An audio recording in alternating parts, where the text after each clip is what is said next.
Bom dia, tudo ótimo. Tá joia.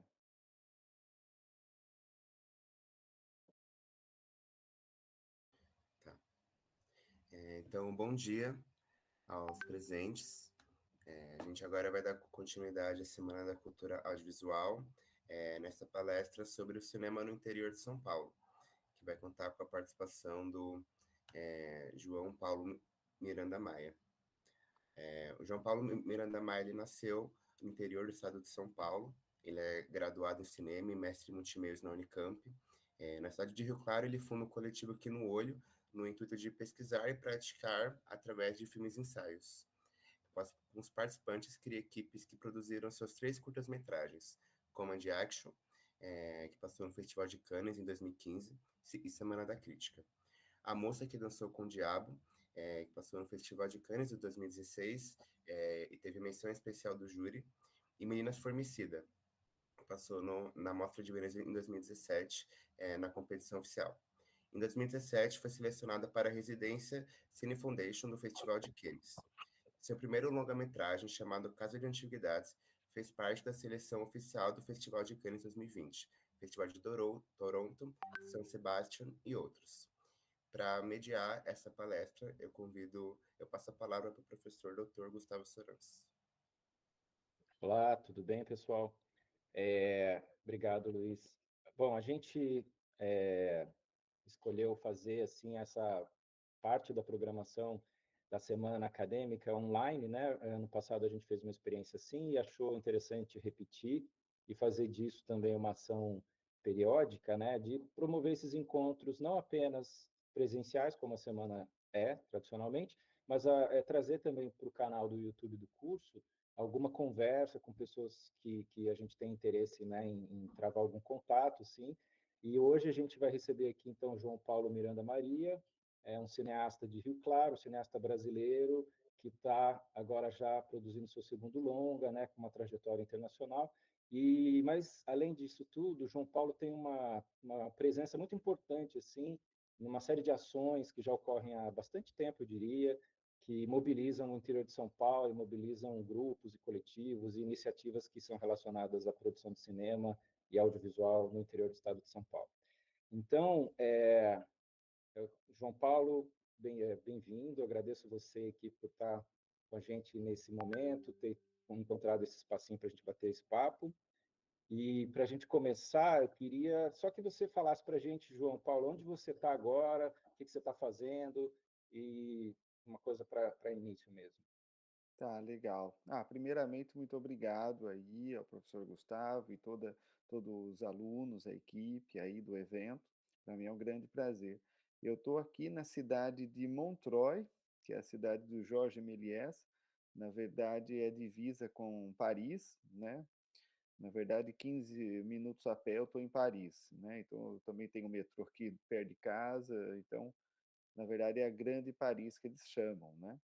E aqui eu já estou morando há quase 6 anos, aonde eu vim justamente para fazer a coprodução, tanto do último curta, do primeiro longa-metragem, para fazer toda a pós-produção, que foi 1 ano mais ou menos, e acabei ficando e estou escrevendo roteiros tanto para os próximos projetos que eu vou fazer no Brasil e também projetos aqui na França também. Legal. E João Paulo, né, além dessa trajetória recente, né, que está expressa aí nessa breve fala, tem todo um histórico muito importante, assim como eu adiantei, né, e eu queria então entrar nesse tema. Na nossa semana aqui, nas conversas que a gente travou com uma série de pessoas, né, que vieram de cidades diferentes aqui do interior de São Paulo para Bauru, para a gente conversar sobre cinema no interior paulista, audiovisual no interior paulista, ficou muito claro, assim, isso é bastante evidente para quem acompanha essa situação, a importância dos grupos, dos coletivos, né, dos esforços conjuntos, assim, que permitem abrir caminhos, digamos assim, né? E eu sei, João Paulo, que você lá em Rio Claro, né, e esteve assim à frente, envolvido diretamente com uma série de ações nesse sentido, né? Do Que no Olho, né? A gente recebeu aqui o Rogério Borges, um dos integrantes do Que no Olho também, né, seu colega. Você pode contar um pouco para a gente, assim, como é que já há 20 anos ou mais, né, talvez mais de 20 anos, certamente, essa história começa, assim, como é que nesse momento lá, 20, 25 anos atrás, você e esses outros colegas vão se encontrar e essa história de, bom, fazer cinema no interior de São Paulo, como é que isso vai tomando corpo e que ações vão acontecendo? Se puder fazer um pouco esse histórico para a gente. Tá, claro, com prazer. Bom, é uma longa história, mas assim, na verdade, realmente, é mais ou menos lá no ano de 2005, mais ou menos, né, eu já vinha já participando de sessões cineclubistas que tinha na minha cidade, no Centro Cultural ali de Rio Claro, e aí eu queria algo a mais, não me conformava apenas como um espectador, então tinha interesse de fomentar, de encontrar assim os meus, né, pessoas ali, colegas que tivessem o interesse de fato de viabilizar o cinema, de fazer realmente o que é passado ali na tela, não apenas assistir, criticar ou comentar. Então, como realmente produzir, e independente de ter ou não apoio, porque sempre, né, e sempre continuará essa história cada vez mais caro que é produzir um filme, principalmente hoje em dia, mas eu via que precisava encontrar uma maneira de como viabilizar. E a ideia foi justamente a partir de sessões, eu convidava as pessoas a fazer o que eu chamava que eram filmes ensaios. Então eram pequenos testes que era uma maneira de como a gente se expressar, fazendo ali ensaios de poucos minutos, que não eram filmes narrativos, eram mais assim de atmosfera, de uma ambiência, e que a gente fazia poucas imagens, mas com muita discussão coletiva por trás de cada imagem, cada som. E aquilo acabou realmente, assim, criando uma empatia para muitas pessoas, tanto que, assim, o ápice mesmo foi, a gente aí começou a se nomear como Grupo Que no Olho, era um pouco também uma inspiração que eu já estava fazendo o meu mestrado na Unicamp, na época, sobre o coletivo de Ziga Vertov, que foi um coletivo encabeçado pelo Godard e o Gohan e outros estudantes maoístas da época, no final dos anos 60, e que tinha essa ideia dos cinetrects, que eram esses filmes ensaios, com um tema mais político, né? Mas, assim, no meu caso, era realmente uma coisa mais estética, de experimentação estética. E aí, nisso, a gente começou a testar, e chamava Aqui no Olho. E aí, depois, em 2009, foi que, assim, foi o grande ponto, foi que quando até do meu orientador, ele falou, olha, eu vi uma chamada da CNN Internacional, procura do melhor filme feito em celular no mundo e tal, porque a gente só fazia tudo em celular, com o celular que na época era o começo, né, em 2006, 2007 e tal, a gente pegou um celular que tinha 2 megapixels de qualidade, e com isso a gente fez um vídeo que foi até em preto e branco, e que aí a gente enviou para a CNN. E aí que a gente ganhou o primeiro lugar no mundo todo. E aí foi incrível. Foi até uma época que o gabinete da presidência da República, na época que era o Lula, me mandou, né, uma carta para o prefeito da cidade, mas que era meio oposição, e que só fui descobrir anos depois dessa carta parabenizando o feito. Mas bom, mas isso é história. E aí depois disso começou a lotar de pessoas, porque no começo ninguém acreditava, assim, né? Era uma meia dúzia, às vezes 3, 4 pessoas que participavam do coletivo Que no Olho. Mas depois de 2009, né? Era aquela coisa de insistir por alguns anos, até que de fato começou a realmente aumentar e um número muito grande de pessoas, e a gente começou a realmente cada vez menos discutir, assim, passar filmes e tentar aumentar esse trabalho com os filmes ensaios. Então começamos a ter uma revista de crítica mensal, que a gente já chamava como Cinema Caipira, e que era tipo um fanzine, mas era uma revista mesmo. Chegamos a registrar ela e ela teve mais ou menos, acho que foram 68 edições, e que hoje em dia o coletivo está recuperando, reencontrando essas edições que foram quase que perdidas para digitalizar e tal, e que em breve deve ter um livro também a ser lançado sobre a história dos 20 anos do Que no Olho. E aí, depois disso, a gente começou a fazer produções assim com intuito mais profissional, mas a gente sempre tinha um projeto também sempre social. Então a gente tinha o que a gente chamava que eram grupos introdutórios, que eram grupos de encontro semanal, que aí a coisa depois de 2009 explodiu assim antes, porque aí a gente começou a ter um grupo em paralelo que era nas periferias, nos lugares bem longe desse centro da cidade de Rio Claro, e que eram abrigados ou por escolas ou por centros de convivência do bairro e assim por diante, às vezes em casa de pessoas da comunidade, e aí a gente fazia o que a gente chamava introdutório. E depois disso, aqueles que se destacavam, aqueles que tinham interesse de continuar, em paralelo, o ano todo, tinham o que a gente chamava que era o grupo permanente no centro da cidade, no centro cultural, com encontros toda semana. Então, cada mês era um bairro, um local diferente. E aí tinha um terceiro grupo que a gente chamava, assim, ousava dizer que era um grupo profissional, no intuito de tentar realmente realizar produções com o intuito de realmente fazer produções, entre aspas, assim, bem profissionais, mas sempre com um teor muito, muito autoral, artístico. Não era uma coisa comercial. Então foi nisso que, tanto que eu cheguei na época de 2009 a negar convites de fazer publicidade em São Paulo, porque eu até cheguei a conhecer, teria um bom salário, mas eu vi que, assim, para mim era o cinema mais de arte, artístico. Então eu acabei continuando com projetos, a sorte é que teve alguns apoios na época do Ponto de Cultura e tal, então começou a ter apoios que eu poderia também virar professor, tinha na época um apoio da FAPESP para o meu mestrado, então isso meio que se mantinha, né? Então dava para eu meio que me virar durante um tempo. E depois a gente fez, mais aí perto né, lá para 2014, foi que a gente de fato resolveu assim começar uma safra, né? Que não era só eu o diretor, assim, né? Tinham vários diretores e diretoras dentro do grupo, cada um meio que ia se encontrando, mas cada um ajudava o outro. Por exemplo, um filme era eu que dirigia, por exemplo, se a ideia foi minha, eu sou o autor e eu compartilho a discussão do roteiro com o coletivo, nesses encontros permanentes. E aí, daquilo, quando o projeto está maduro, a gente vê uma agenda e vê quem está interessado em participar, quem vai querer fazer fotografia, quem vai ajudar na produção, quem vai ajudar na arte. Então, a gente meio que se organizava assim. Então, às vezes, nos outros filmes, eu fazia a câmera, né? Eu sempre gostei muito de fazer a fotografia, e ou se não ajudava ou pela montagem e assim por diante. Então chegou a ter momentos de várias produções em paralelo e fazendo até mais de 10 curtas, digamos, por ano.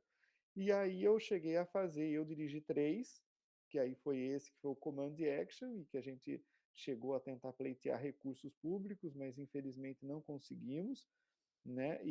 Mas aí fizemos a chamada rifa, que ficou bem conhecida na época, e aí a gente chegou a juntar uns 1.000, quase 2.000 reais, mais ou menos, um pouco menos, e aí fizemos esse curta, que foi tudo passado, foi 3 domingos de manhã, que a feira, é tudo dentro de uma feira de rua, no bairro do Cervezão, lá em Rio Claro, e aí a gente gravou esse filme, e aí eu mandei como DVD lá para o maior festival, que é o Festival de Cannes.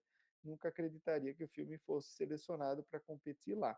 E aí achava que era muita sorte, tinha muita gente de produtora da capital que falava que era sorte, até brincaram, falaram assim, poxa, nas mostras paralelas sempre tem, mas é difícil ter na oficial. E aí depois a gente voltou, fez A Moça que Dançou com o Diabo, que foi na competição oficial, também acabou sendo feito por rifa, não conseguimos apoio, mas o filme chegou a ser, e foi até custou mais barato, custou menos de R$ 1.000, e aí mas o filme foi para a competição oficial e ganhou essa menção especial do júri e tal na época. E depois foi em Veneza, também em 2017, que foi o terceiro curta, e foi a primeira vez que a gente teve um apoio da França, da televisão francesa, para fazer foi a Arte, para fazer um filme ali na cidade de Rio Claro, que é o Meninas Formicida, e que teve na competição lá na Itália, né, na Mostra de Veneza, que é o festival até mais antigo ainda do que a Cannes, né?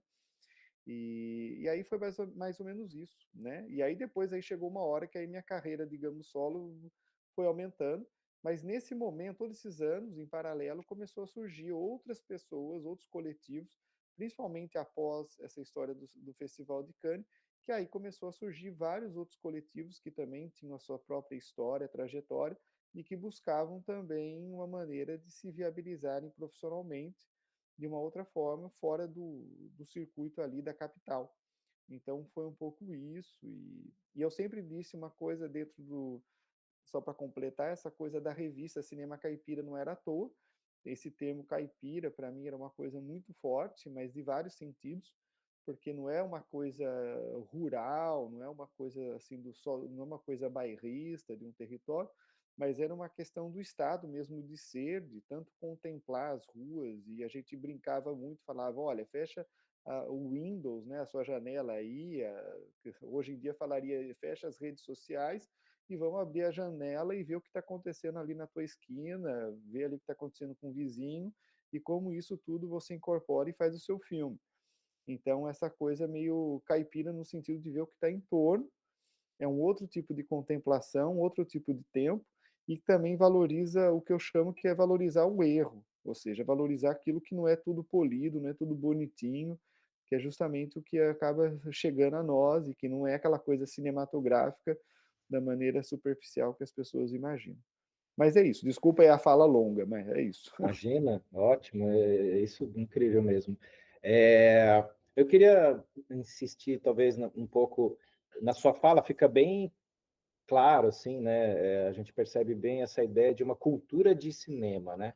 Que, para além dos filmes, né? Fazer os filmes ou assistir os filmes, o filme como um objeto em torno do qual se estabelece uma série de coisas, um circuito comercial, uma ideia de consumo, de cinefilia. Existe uma cultura de cinema que passa por assistir, né? Formar, que a gente pode dizer, formar plateia, formar público, né? Que vai se interessar por um certo tipo de filme ou outro, enfim, fugindo até dos circuitos dominados, hegemônicos, pelo comércio, pelo aquele modelo industrial e tal, mas tem essa dimensão da reflexão, né, que se estende nas revistas e nos debates e nos coletivos, e nessa ideia do cinema muitas vezes usado como um instrumento, né, de educação também, mas não estou nem dizendo isso no sentido formal, né, o filme que ilustra temas da escola, não é isso, né, mas eu digo, existe uma ideia de cultura de cinema, né, que são fazer cinema talvez possa ser compreendido como algo nessa cultura mais ampla, né, não é só fazer filmes, né, tem projetar, tem fazer programações, fazer curadoria, fazer reflexão.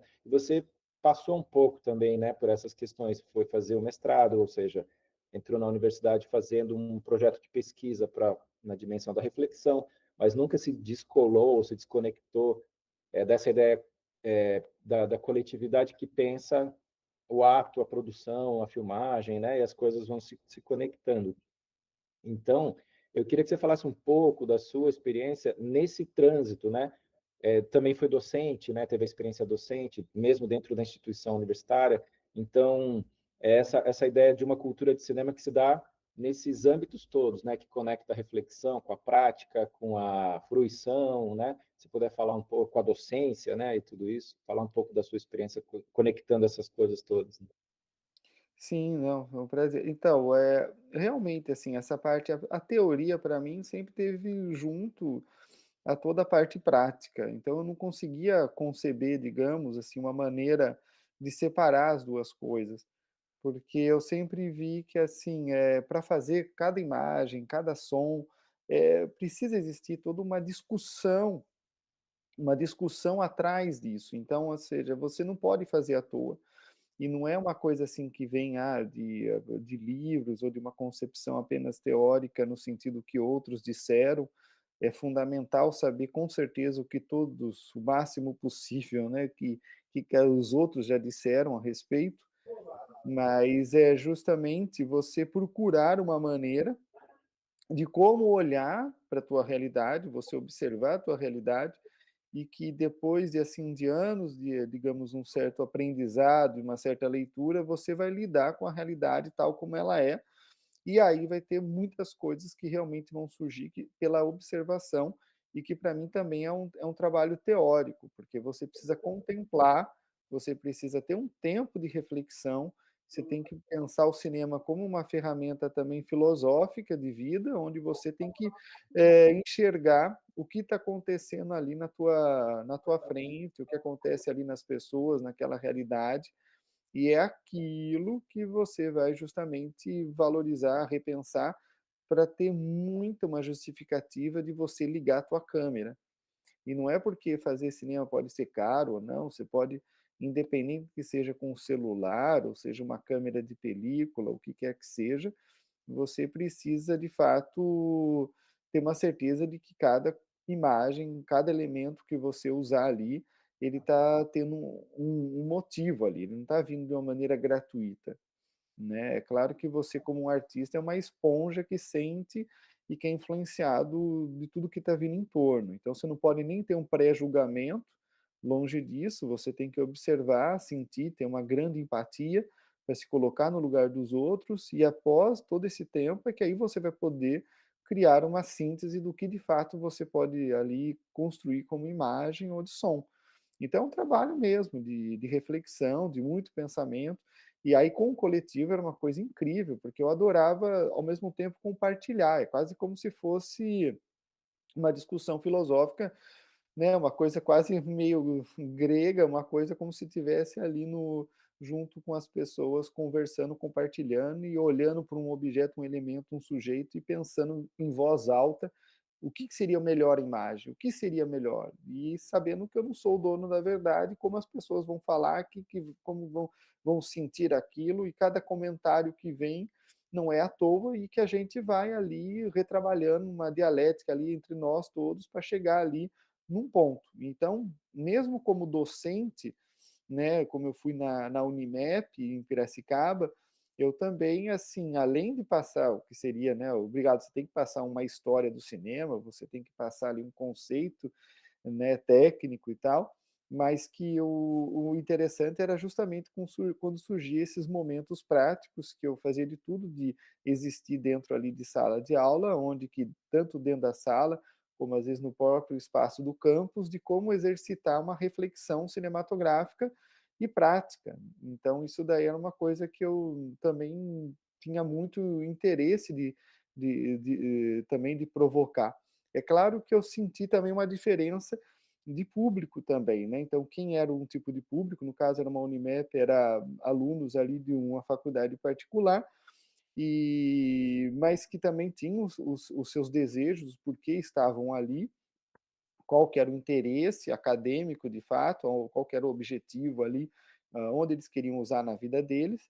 E outra coisa era quando você abria as portas do centro cultural, onde podia vir o mendigo, onde podia vir qualquer aluno de uma idade X, Y, podia vir alguém de 14 anos de idade, ou podia vir alguém já da terceira idade, e cada pessoa tinha conhecimento muito, muito diverso, e que estava ali não porque estava em busca de uma formação ou um diploma, ou de uma profissão, mas estava ali justamente por um interesse temático, e mesmo sem grandes conhecimentos, mas tinha uma experiência de vida única, particular, e que isso também acabava adicionando muito a essas discussões. Então, realmente era um espaço que eu confesso que naturalmente me empolgava muito mais. E mesmo agora na França, que com um espaço mais profissional, eu lido muito mais com pessoas assim ditas assim profissionais e muito específicas, né, em certas áreas.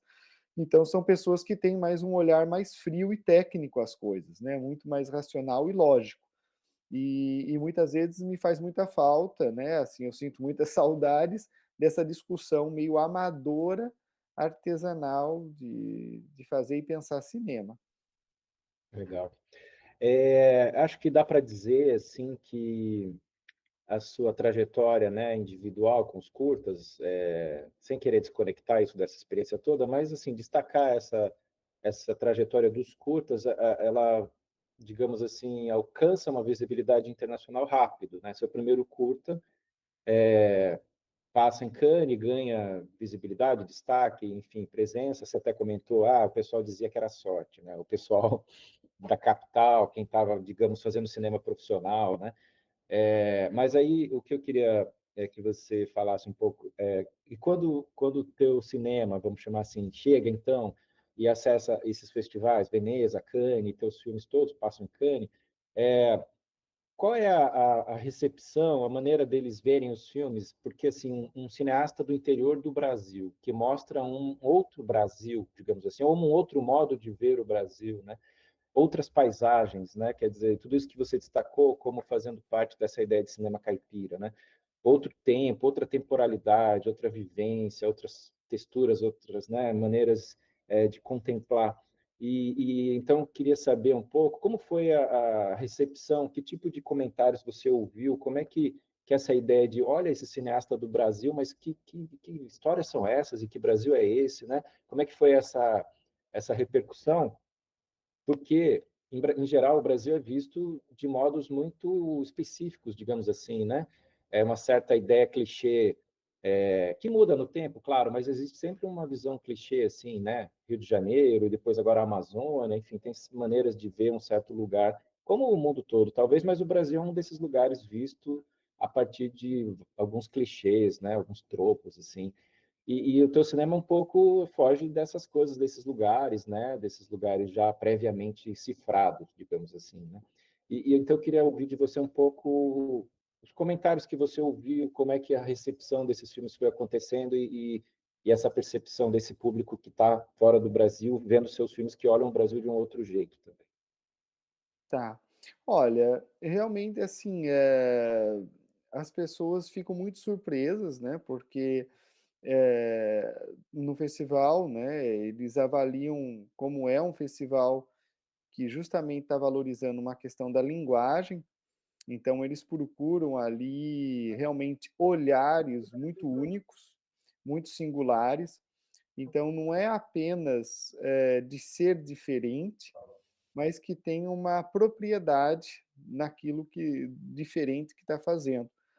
Então, justamente, assim, ao momento que eu fiz todo esse trabalho que levou anos, né, para começar realmente a observar e criar uma própria maneira de se filmar o interior, as coisas em volta ali na cidade de Rio Claro, então tem um próprio ritmo, a maneira de como enquadrar, a maneira de como contar, de como trabalhar um som, uma imagem, que aí justamente é uma coisa que veio a partir de muito dessa contemplação e desse tempo reflexivo de observação. E aí nisso você cria um outro ritmo, um outro tipo de comunicação também entre os personagens, e que isso também chamava muita atenção, porque muitas vezes parecia não algo tão naturalista, mas que era real, e que como as coisas invadiam esse quadro, ou fora de quadro também, as coisas que atravessavam aquilo, e que mostravam uma cultura, mostravam uma sociedade, a diversidade de certos valores e certos comentários de opiniões de vida e assim por diante. Então mostrava ali um recorte da sociedade e que muitos não tinham notado e que não percebiam ali tão bem. Mas eu vejo que, assim, uma coisa que eles observavam muito, que pelo menos era muito o que eu estava também muito em busca, era o como era contado algo. E não era nem de fato a história em si, mas o como é contado. Então, uma questão mesmo de uma, não diria uma estética, mas é uma linguagem, a maneira de como é feito cada coisa.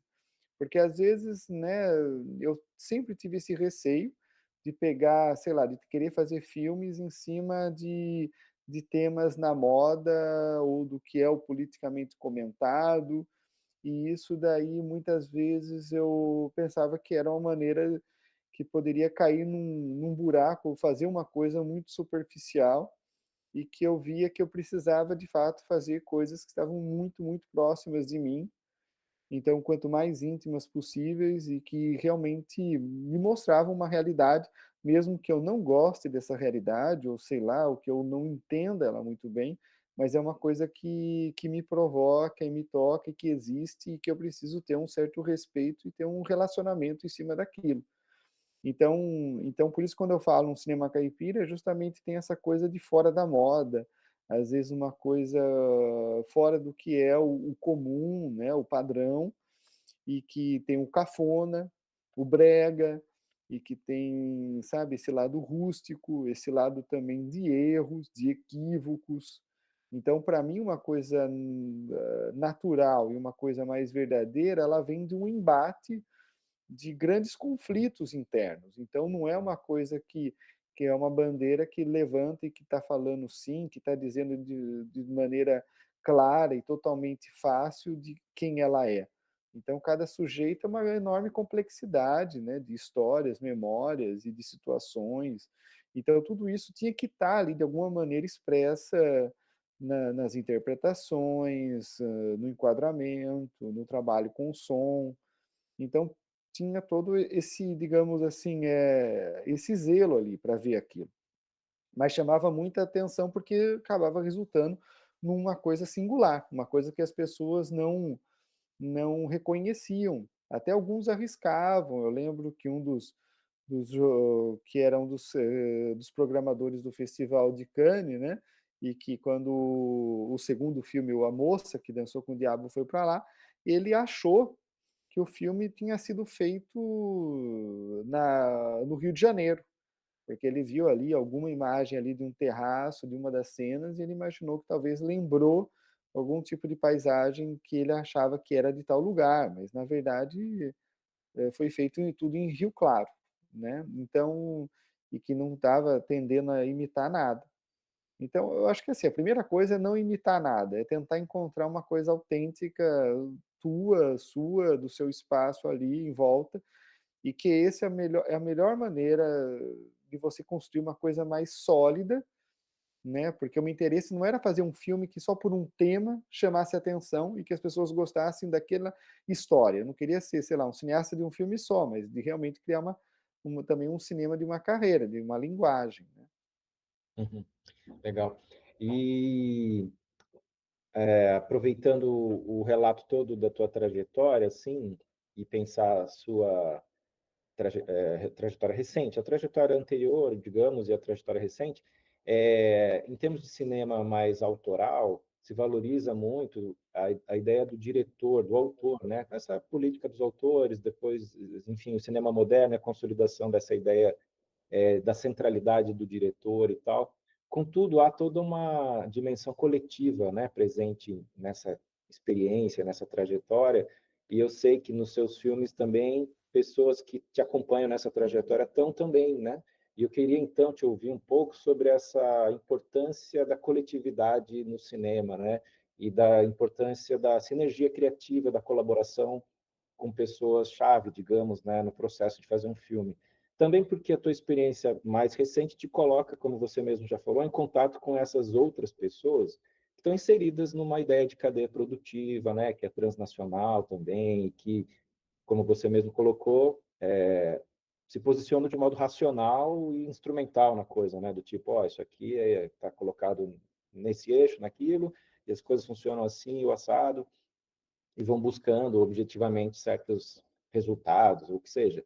Então, você falar um pouco assim sobre a importância dessa ideia da coletividade no ato de fazer um filme, né? Um filme que tem dimensões sensíveis e artísticas importantes e que se conectam com essa ideia de coletividade também, né? Então, se falar um pouco por isso. Ótimo.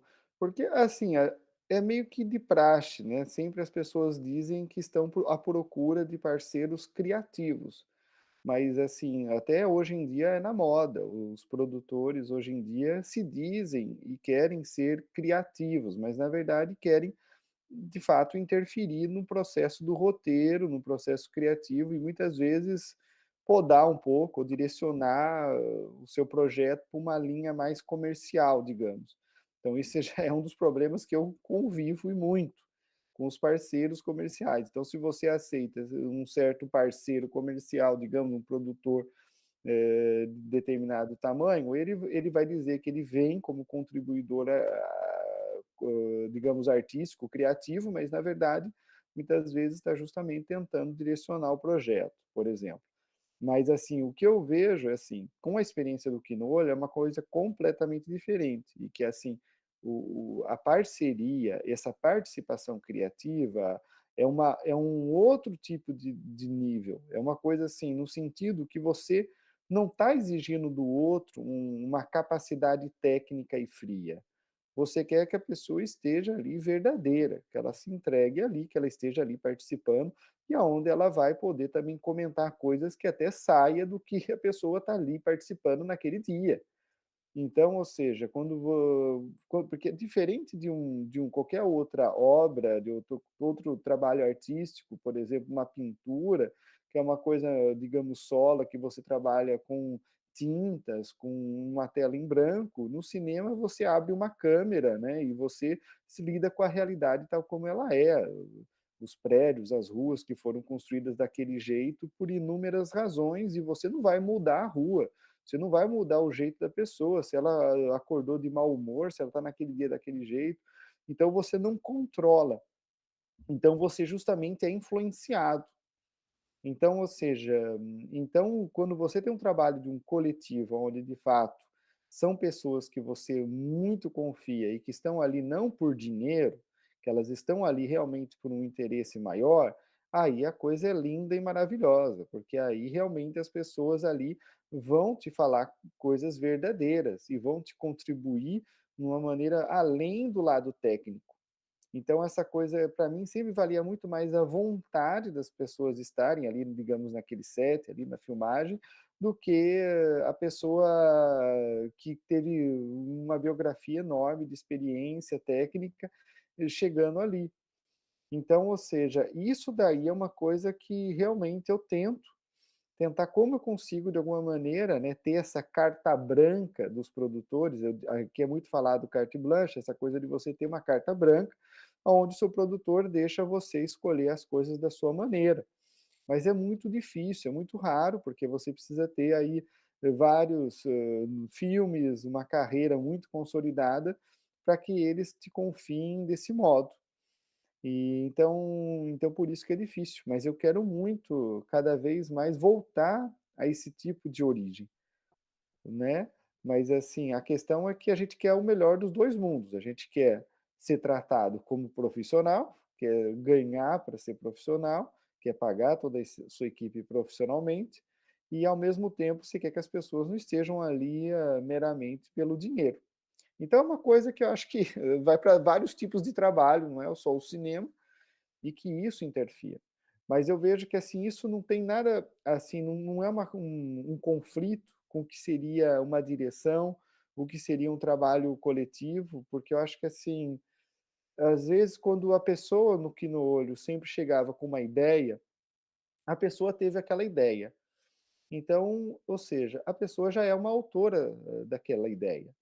Então a gente tinha que ter realmente todo esse respeito, é um projeto daquela pessoa. O quanto ela vai querer que a gente se envolva é uma relação que a gente vai ver com o tempo, com a discussão.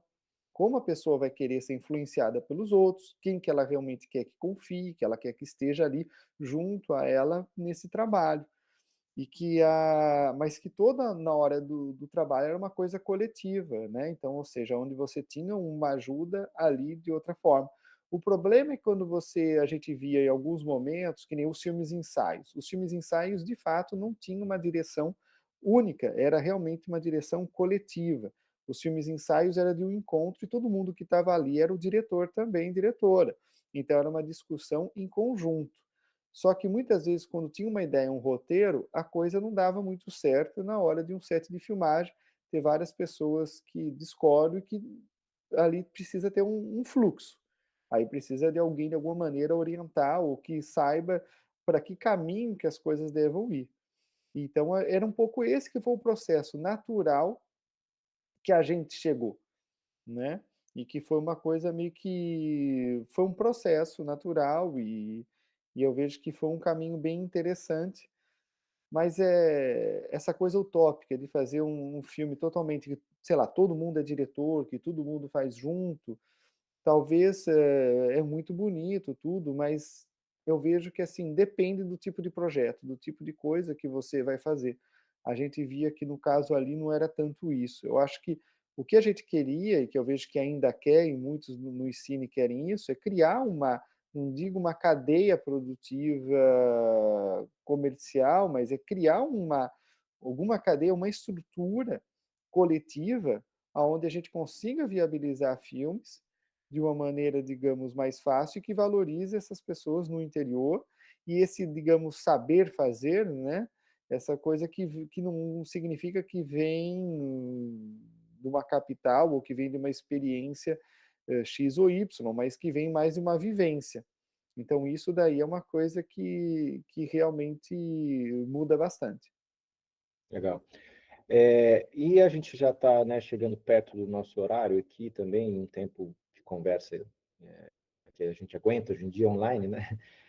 Mas, assim, só para encerrar mesmo, apesar de estar distante fisicamente, né, você está aí na França, você acabou de mencionar o eCine, se você puder falar um pouco, sim, do que é o eCine e os caminhos que o eCine vem traçando mais recentemente, né? Agora eu sei que está se constituindo como uma associação coletiva institucionalizada realmente, né? Então, se você puder aproveitar essa nossa conversa e mencionar um pouco o que é o eCine e os caminhos que estão se traçando só, acho que aí a gente é por aí. Tá, legal.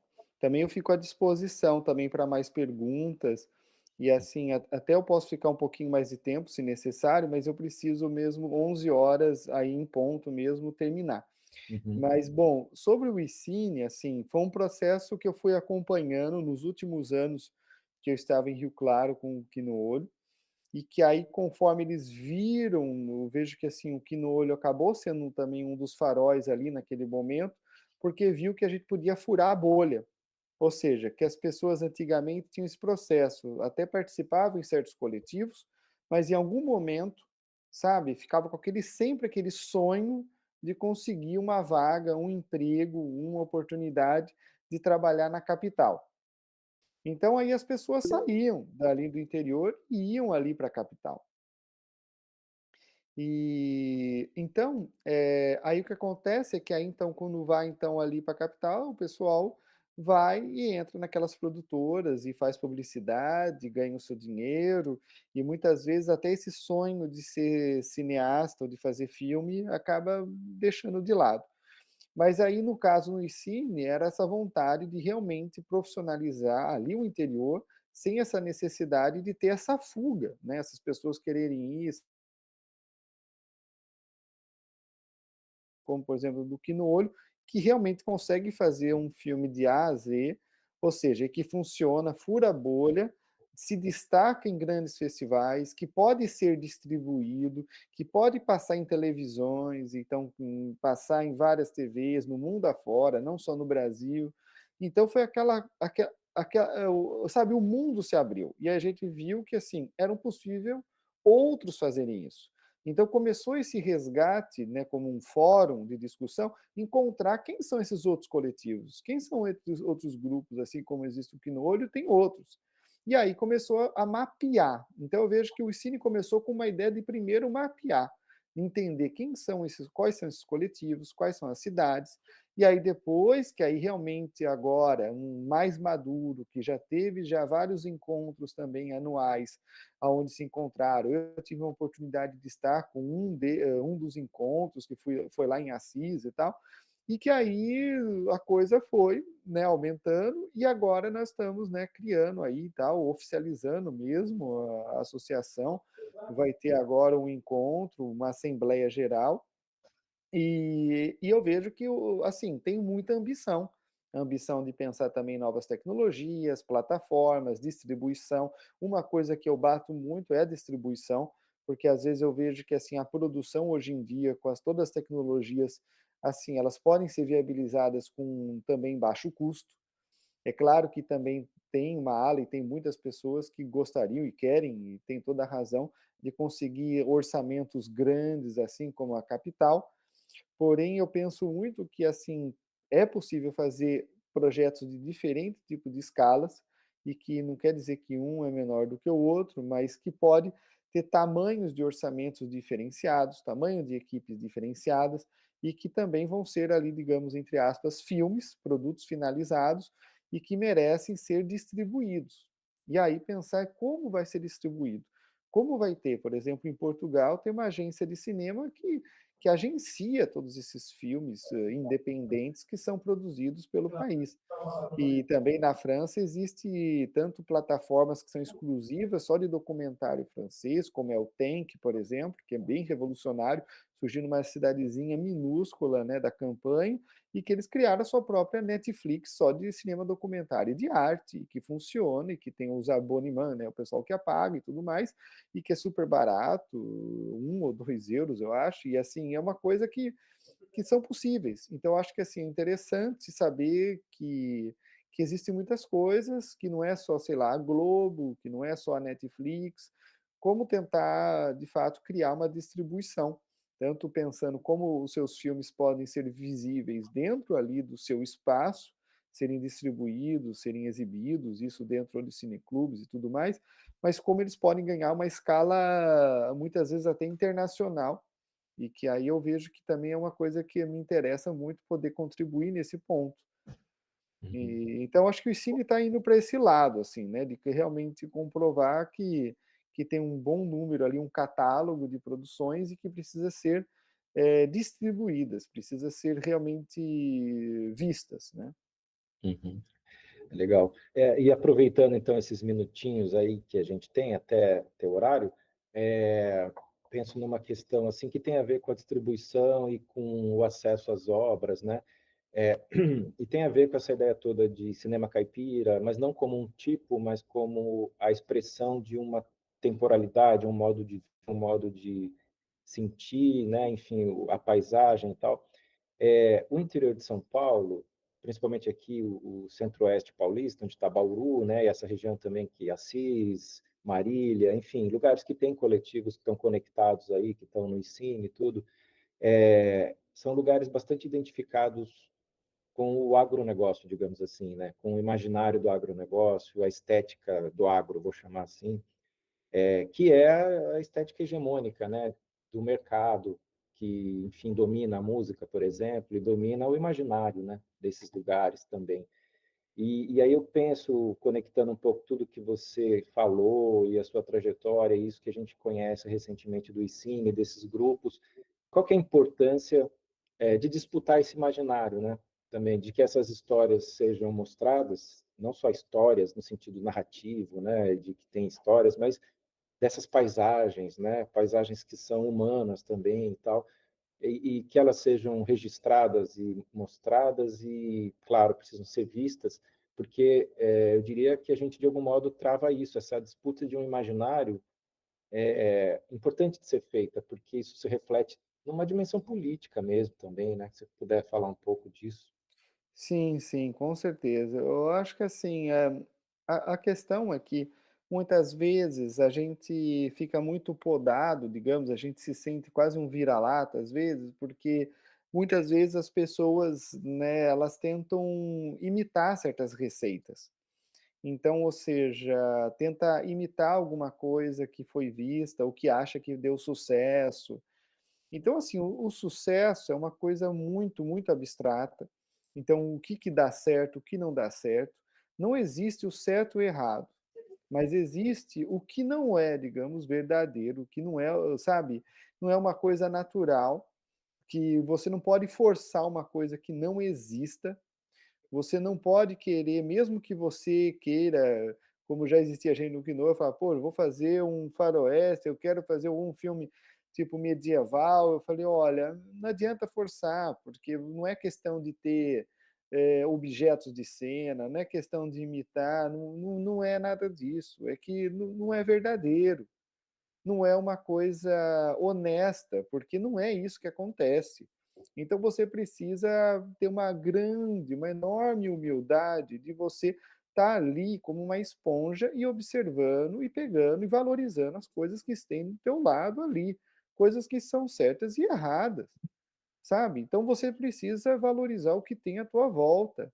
Valorize ali, né? Não vai, digamos, cuspir no teu prato. Então você vai ter que ver ali o que está acontecendo, o que está acontecendo ao redor. E aí, quando você pega e começa a usar isso e valorizar essas coisas, naturalmente vai surgindo uma estética, vai criando aí sim uma linguagem e uma coisa sólida e de fato revolucionária, porque aí sim, de fato, você começa a criar tanto uma vanguarda, você também cria uma maneira estética diferente, cria-se um tipo de produto de filme diferenciado e que vai ser valorizado não por causa do tipo da câmera, da lente, do som ou da beleza de uma paisagem, mas vai ser muito mais pelo lado humano, pelo lado sincero de que você encontrou ali, emotivo, onde você realmente encontrou uma coisa emotiva e muito verdadeira e única. Aí você valorizando isso, nossa, é uma coisa que assim, vira uma chave na sua cabeça, vira uma chave nas coisas e que naturalmente parece que você não precisa nem se esforçar. As histórias vêm a você. Então, naturalmente, a gente chegou a um ponto que nem no Quinoa, ele começou a ver que não parava de fazer filme. começou até a cansar, porque a gente começava a fazer um monte de filme, porque assunto sobrava, coisas que vinham ali, dessa observação, dessa valorização dos outros em torno ali de nós. Então eu vejo que isso que deveria ser feito, sabe? E tomar muito cuidado, né? Porque hoje em dia tem todas essas discussões de inteligência artificial, então você entra num sistema de algoritmos do que é o certo e errado, o que é um tipo de imagem, o que é alguém do interior, o que é uma paisagem X, Y, Z e tal. Então, tudo bem, é fácil, mas vai vir aquela coisa mastigadinha, sabe? Aquela coisa pré-pronta de vários algoritmos. E realmente, para você fazer uma arte, ser uma coisa única, você precisa fazer uma coisa ali, encontrar, que é uma coisa que não é números, que não é uma receita de bolo, é uma coisa que você vê pela contemplação, pela surpresa na realidade, coisas que você nunca imaginaria que existia. Então você vê encontros de fatos, de certas coincidências, de certas fricções que surgem ali, que são muito além da tua imaginação também, que são coisas que você precisa estar atento para estar, de alguma maneira, né, capturando, sentindo aquilo e usando a seu favor como arte. Eu só vejo que só tem essa maneira, sabe? E é uma questão quando eu falo de humildade, porque é normal, dos jovens vão ver e que tem aquele sonho, vai olhar aquele tipo de cineasta, quer fazer aquele tipo de filme, tem aquele tipo de gosto, e aí você tem que chegar uma hora que você não tem que aprender que não é esse o seu tipo de filme, né? Você tem que encontrar é uma outra coisa que te pertence. Então, esse é o trabalho. Você vai ver, sei lá, Eduardo Coutinho. Então, você vai ver, ele começou, tentou fazer ficção, depois a coisa não dá, ele vai para o jornalismo, ele vai, aí encontra um documentário e cria uma paisagem pelos seus documentários que é uma obra-prima e que é coisas, assim, realmente incríveis, né? Muito emotivas, com uma coisa mínima, minimalista, com baixíssimo custo, o que é colocar uma pessoa na frente, sentada numa cadeira e filmar essa pessoa e falar com ela. Então, olha quantas coisas são possíveis e aquilo é um produto, é um filme que, né, que vai ser visto, vai ser emocionado, as pessoas vão ser tocadas e que pode ser também mensurado e pode ser viabilizado. Então, é a questão disso, das pessoas conseguirem virar essa chave e encontrar uma simplicidade, digamos, onde que as coisas estão ali. Que não adianta querer manipular, querer maquiar, querer colocar filtro, porque a ideia é justamente incorporar a realidade como ela é ali em volta. Legal. Maravilha. João, acho que é isso, assim, para essa conversa que a gente tinha pensado, né? Acho que, mesmo que de modo panorâmico, mas de modo denso, eu diria, a gente fez esse passeio, assim, um pouco histórico e um pouco pessoal, né? Sobre questões, assim, que acho importantes hoje e que estão se mexendo agora e proporcionando novos momentos e novos movimentos, né? Aqui no interior de São Paulo, no cinema brasileiro, né? É, eu diria também. E espero que a gente, numa próxima ocasião, de repente, possa combinar de falar sobre os seus filmes, de repente, né? A gente pode, talvez, pensar num ciclo dos seus filmes aqui, se você permitir, com os alunos e tal, e depois a gente, sei lá, pensa numa outra ocasião mais para frente de fazer uma conversa, assim, se você tiver disponibilidade, sobre os filmes. E é uma maneira também de travar esse contato e aprendermos com você e sobre os modos de expressão que você colocou nos filmes e tal, né? Mas eu só quero te agradecer, então, João, por esse tempo e deixar esse convite já também, essa sugestão para a gente, no futuro, talvez fazer isso. Ótimo, aí eu que agradeço aí a você, Gustavo, e todo mundo aí, equipe, todos os alunos aí, para mim foi um prazer. E com certeza, fico à disposição, tanto para exibir esses curtas, também o longa-metragem que eu fiz, que é o Casa de Antiguidades, contou com o Antônio Pitanga, que também fez parte da seleção oficial de Cannes, e que foi no ano, né, de 2020, que foi um ano, né, do Covid, bem complicado.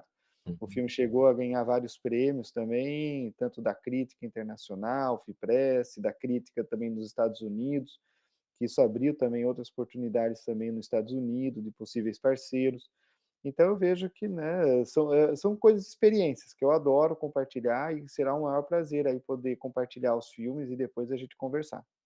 Ah, sim, com certeza, bem lembrado. O longa também, a gente tem muito interesse em fazer esse debate, essa conversa sobre o filme. Então é isso, João. Obrigado. A gente termina aqui. Quero agradecer a todos os alunos que ajudaram a gente na transmissão aqui, que estão proporcionando a Semana de Rádio, TV e Internet, a Semana da Cultura Audiovisual acontecer. Valeu, galera. E o conteúdo vai ficar no canal do YouTube. Assistam. Valeu, João. Um abraço. Obrigado. Valeu, abraço.